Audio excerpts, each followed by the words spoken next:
Julia Santibáñez, escritora. Paola Tinoco, promotora literaria.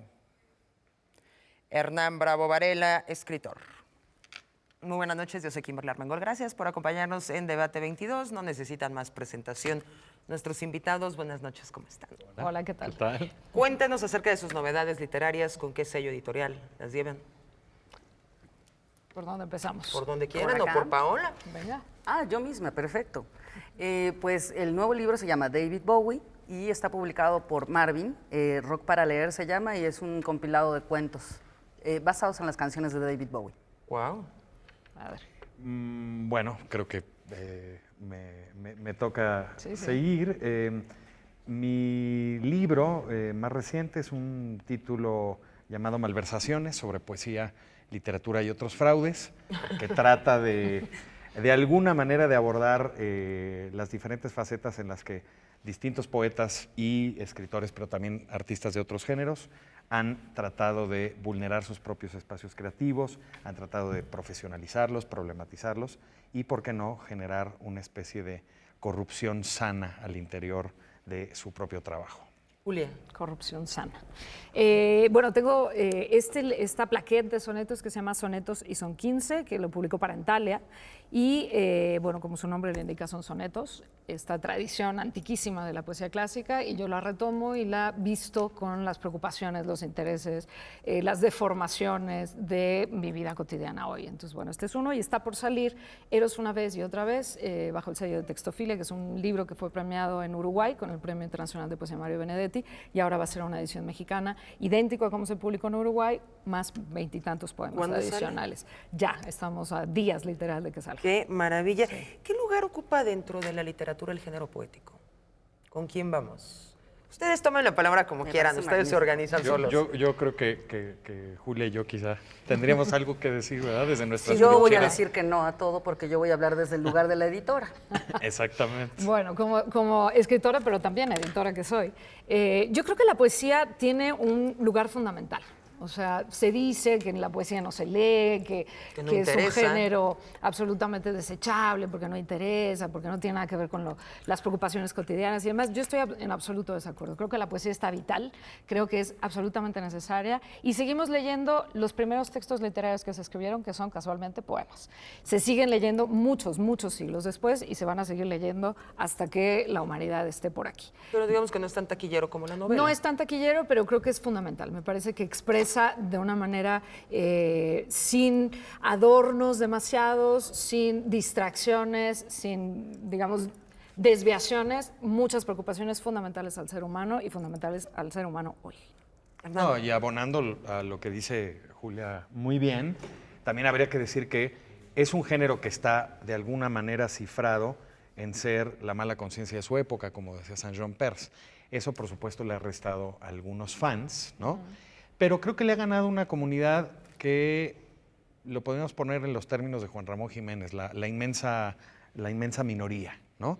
Una inmensa minoría que además de veras está muy por encima de esos enemigos y grinch de la poesía que dicen que solamente leen poesía los que la escriben, lo cual es absolutamente Con falso. los corazones rotos. Exactamente, es un artículo de primera necesidad, incluso está siendo en este momento recetado como parte de un tratamiento psicoanalítico por distintos consultorios. De veras, no es una Prozac, cosa poesía, menor, ¿eh? Prozac, poesía. Sí, menos Prozac ya es un poema. y Menos Prozac y más menos poesía. Prozac y más poesía. Sí. Hola. Y yo tendría que decir que, para complementar lo que dice Hernán, en números, la poesía está en el 4º lugar porque, claro, se vende menos que la novela, menos que el ensayo, aunque digan que van en las mismas, ¿no? Y menos que el cuento. Pero tiene es el otros primero? espacios. ¿Novela? Novela es el ¿Cuento? primero. No, después novela histórica, es que Ok. se cuenta como segundo. Después ensayo y luego ya tenemos a la poesía. Pero la poesía se vende más en la calle. Es el género que, como bien dicen, a lo mejor no está en las librerías en el ranking más alto, pero la gente que escucha poesía y está en la calle, la compra. Entonces tú sacas los libros de poesía de las librerías y acércalos a la gente y tienes un bestseller. Y eso es algo que tú lo has visto. Sí, Yo he sí. visto, por ejemplo, a Sí. Julia en diferentes lugares leyendo sus poemas. Esas plaquettes se acaban y se venden de mano y no de librero. Claro. ¿No será porque suena a cursilería para algunas personas? Escuchas poesía y sin querer profundizar dices, ay, a ver qué cursilería empalago es. Pero no te pasa eso con las canciones. No dices canción que cursilería. Y hay mucha más cursilería a veces en las Claro. canciones que en la poesía. Y yo creo que hay mucha dosis de poesía en las canciones. No toda canción implica poesía, no son intercambiables, pero sí hay, digamos, su buena dosis de poesía dentro de las canciones y esas las consumimos sin prejuicios, sin broncas, sin alzar la ceja, digamos. Y lo que me gusta es que al respecto de eso, cualquiera que reciba como regalo un libro de poemas, pues va a recibir un regalo envenenado. ¿Qué quiero decir? Envenenado en el mejor de los sentidos. Es una especie de matrushka a la cual se le pueden seguir sacando capas y de algo que aparentaba ser completamente inocuo, ¿no? Un artículo de uso exclusivo de alguna tertulia inofensiva con el tío que toca la guitarra, descubrimos unas verdades del mundo tan apabullantes como inéditas, ¿no? Y eso me parece que se lleva desde todo lo que podemos encontrar en el declamador mexicano o en el declamador sin maestro, los manuales típicos de lectura, hasta cualquier antología de la poesía clásica en Grecia y en Roma. ¿no? Y Que no tenía nada de adicionalmente, cursi. Que nada de cursi, claro, ¿no? y adicionalmente, perdón, es un género, hay todos los tipos y longitudes de poesía, pero en general puedes encontrar un buen poema de 5 líneas, de 10 líneas, de 15 líneas, sin chutarte una novela de 180, 250 páginas. Entonces, eso también el público lo va poco a poco entendiendo y entonces se acerca a la poesía, porque no tiene que recetarse no sé cuántas horas para terminar una novela, que por supuesto Claro. no tengo nada en contra de las novelas, soy una gran lectora de novelas, pero de pronto en 10 minutos se leyó un poema 3 veces y le dejó algo, ¿no? ¿Será el género que más toca el corazón, Paola? Yo diría que sí, incluso a las nuevas generaciones más que a otras, porque como son generaciones que van sobre la inmediatez, la poesía entra en 5 segundos, toca el corazón. Bueno, y toca además muchas otras zonas, o sea, toca una experiencia que solemos hacer a un lado y que tiene que ver con la inteligencia emocional o con la, me gusta más la inteligencia emocionada, ¿no? Porque además, como va desenvolviéndose lenta y pacientemente en capas, ¿no?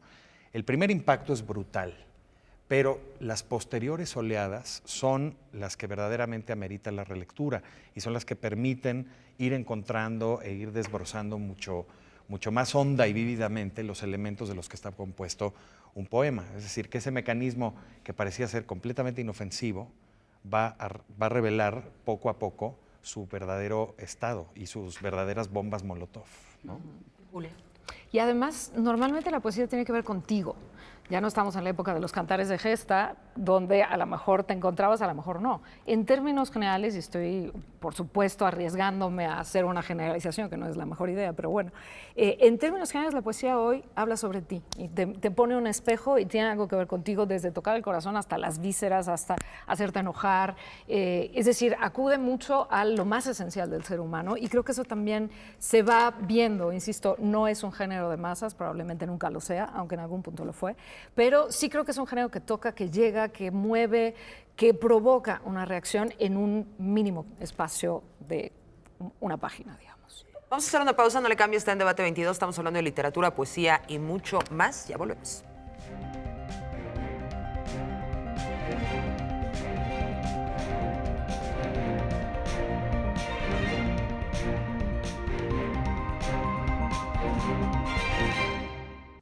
Estamos de vuelta en Debate 22, gracias por estar con nosotros.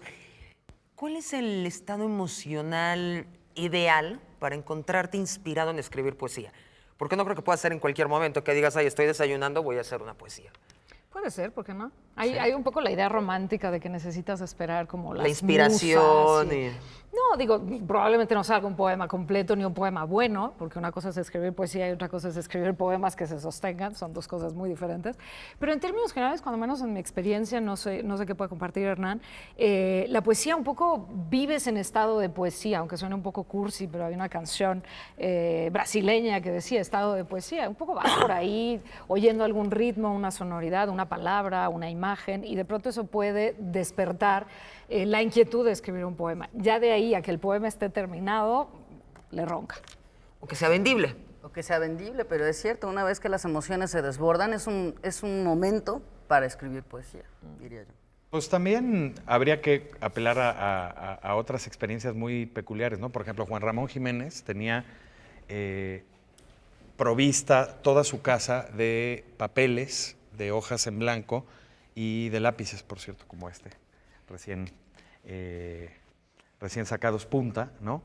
Porque le acudía la inspiración o, digamos, la gracia del trabajo, por decirlo de otra manera, a todo momento y en toda hora.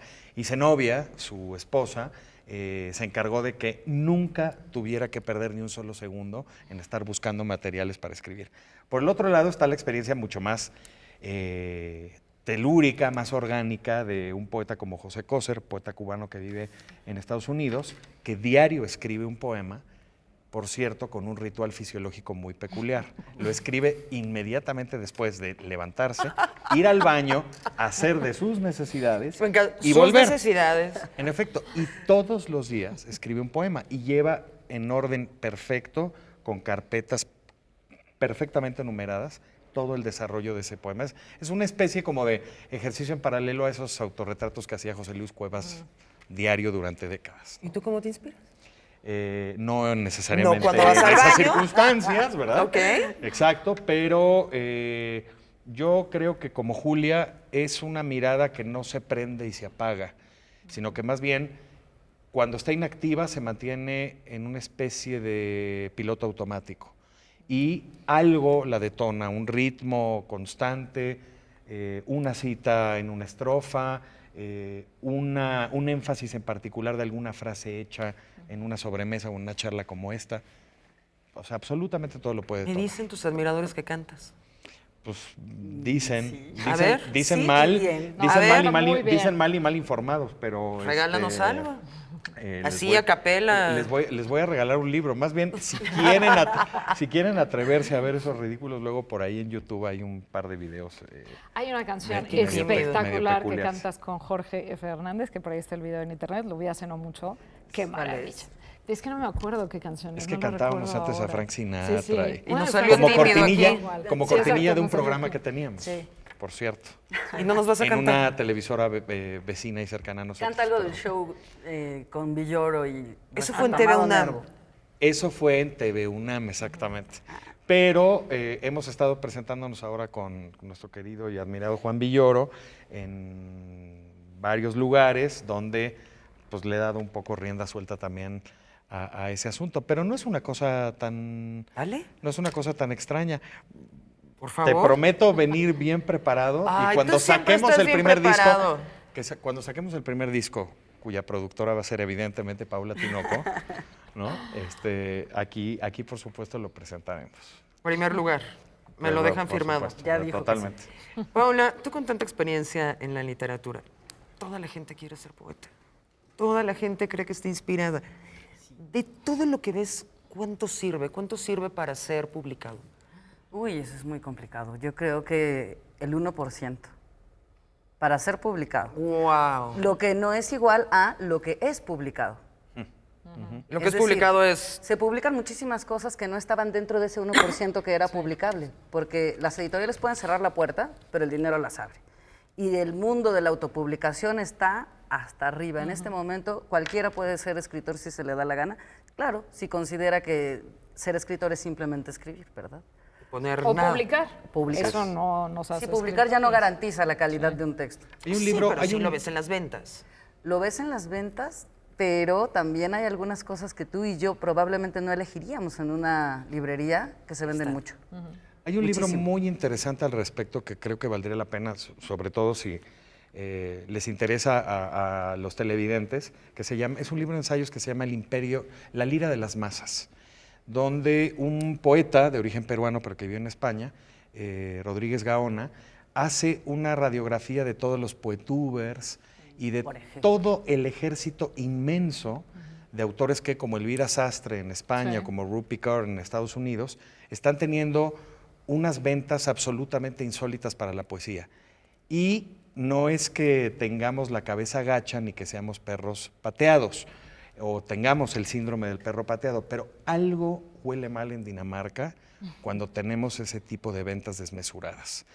Algo baja en la calidad, algo baja en el rigor Y algo baja, por supuesto, también en la manera en la que el público se acerca a esas lecturas y a esos encuentros con la poesía desde una panorámica absolutamente aspiracional y no necesariamente como una experiencia hondamente estética. Y en ese sentido yo creo que no hay que hacer menos el filtro que implica una editorial. Es decir, si yo voy y autopublico en cualquier editorial o sin editorial y sale bajo mi nombre y ya está, no pasó por los ojos de nadie. Normalmente, y hay sus muy deshonrosas excepciones, pero en términos generales, cuando te acercas a una editorial o una editorial se acerca a ti, pasa por un par de lectores, cuando menos 2, 3 lectores, que implican un filtro y dicen, oye, este poema está muy flojo. Aquí, híjole, ¿qué pasó? Hay una imagen que no se sostiene, lo que sea. Y eso creo que como escritor te fortalece, te enriquece de pronto tener una conversación, digamos, con alguien que sabe de poesía y que te puede dar una mirada crítica. La autopublicación, yo en lo particular, yo la desrecomiendo. No, totalmente. Por eso, porque pues yo publico lo que se me ocurre. Tu- y ya tu está mi vómito libro. mental, ¿no? Claro. Bueno, pero a ver, Exactamente. dime una cosa. Ya sé que estamos hablando en contra de la autopublicación, pero si tú no inviertes en tu propia obra, ¿quién va a invertir? ¿Una editorial? Entiendo ese punto, ¿Y si no? pero yo ¿Y si creo no que... invierte la editorial, ¿por qué tú no publicarías un libro magnífico que a lo mejor no hay otra manera de que llegue al público si no es porque tú inviertes en Pero él? entonces yo creo que como autor tienes que pasar tú por filtros. Es decir, si no Ah, va a haber una exacto. editorial Eso es que va a otra tener cosa. ojos, Exacto. entonces tú haz pasar tu texto por ojos. 2, 3, 4, 5, pero no tus cuates, ni tu tía, ni tu abuelita. Exacto. O sea, exacto. Oye, Estoy- mi abuelita Sí, era tu buena novio, lectora. ¿no? No, Qué maravilloso, princesa. Claro. Exacto, o sea, y hay grandes excepciones de notarse en la literatura del siglo XX. O sea, pienso, por ejemplo, en cómo fue rechazado John Kennedy Toole una y otra vez por la conjura de los necios. Claro. Y finalmente, cuando alguien post-mortem se apiadó de la De la novela mamá. y de la mamá, que el relato de la mamá es aterrador, que va, ¿no?, de puerta en puerta buscando un editor para la novela de su hijo, y de pronto alguien la lee y dice, esta novela es Pero extraordinaria. me está dando la razón, porque ¿cómo llegó la madre a tener ese mamotreto?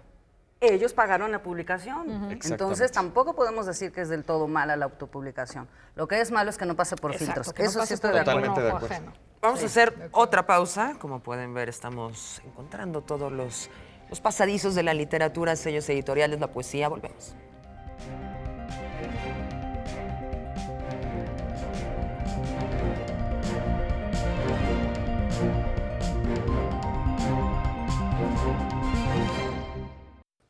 Estamos de vuelta. Julia Santibáñez, ¿has ganado, has perdido oportunidades por ser mujer? ¿Ha sido más complicado? No creo, no tengo conciencia al menos de que haya sido más difícil y más fácil. No me parece que eso haya incidido ni en mi trabajo literario ni en mi trabajo como editora. No, si ha ocurrido, no tengo conciencia de ello, pero más bien creo que no ha ocurrido. Paula, tú estás en el ajo, en todas las filas, en todas las editoriales, por todos lados. ¿Encuentras distinción de género? En algunos casos sí. En los temas de política casi siempre eligen Club de hombres Toby. para hablar, sí. ¿Por qué? Porque les parece que ellos tienen mucho más claros algunos puntos porque no consideran a la familia, lo cual me parece equivocado. ¿Creen que después del Me Too y todo este movimiento ha cambiado un poquito y están haciendo un tipo de cuota de género, a lo mejor no necesariamente ganado el espacio, sino dado? Sí, la cuota de género ya existía antes de Me Too, pero se intensificó a partir de esto porque se teme represalias. En este caso ya llegaron a un punto en el que hubo despidos, cancelaciones de proyectos, en donde estuvieran involucrados nombres que hayan aparecido ahí. Así es. Pero la cuota de género, que me parece errónea, no vamos a publicar, por ejemplo, un libro de una mujer que no tiene talento para la escritura, ¿no? Sin embargo, eso ya está convirtiéndose en algo negativo y sí pasa todo el tiempo. Sí, Ajá. me parece fundamental lo que acaba de decir Paola. Es importantísimo seguir teniendo, y también, por supuesto, Julia lo sabe en su papel de editora, yo también al frente del periódico de poesía de la UNAM, que es importante garantizar, por supuesto, que el espacio sea equitativo, ¿no? De hecho, por primera vez en mucho tiempo hicimos un balance, por ejemplo, de todo el caudal inmenso de colaboraciones que hemos tenido, y es la primera vez que más nos hemos acercado a la muy estricta paridad.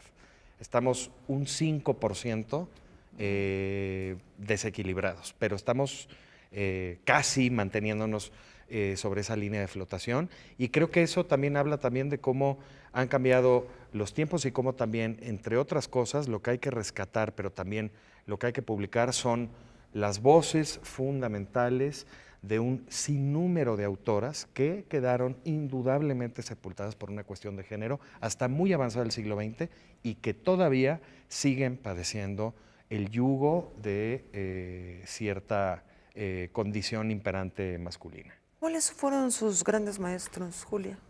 Uy, muchos. En la Facultad de Filosofía y Letras tuve grandes maestras, Rosa Beltrán, Margot Glantz misma, Eduardo Casar, muchísimos dentro de la facultad, pero luego también de vida. O sea, Sara Sefcovic podría decir que es una maestra de vida, aunque nunca me ha dado clase, y sin embargo he aprendido muchísimo de ella. Entonces, yo diría que en términos generales gente ligada a la literatura, porque es mi pasión, es lo que hago, es a lo que dedico mi aliento, pues, pero no solamente desde el salón de clases, sino leyendo, no sé, te diría, un gran maestro para mí ha sido César Vallejo, por ejemplo. Evidentemente no lo conozco, ni lo conocí, pero leer su obra completa es tomarte un seminario que te vuela la cabeza, ¿no? Paula. 3 diría. Sergio González Rodríguez, que ya no está con nosotros, pero es un periodista que era, y un gran amigo, maestro, crítico de la sociedad y de la literatura y de todo lo que pasaba por sus ojos. Jorge Ralde, que me enseñó a encontrar en el libro el detalle que lo hacía especial. Y Fanny Aus, de quien me hice amiga hace pocos años, hija del escritor Amos Oz, que dentro de La Paz encuentra esa manera de imponer justicia, tanto en las letras como en la vida cotidiana. Hernán.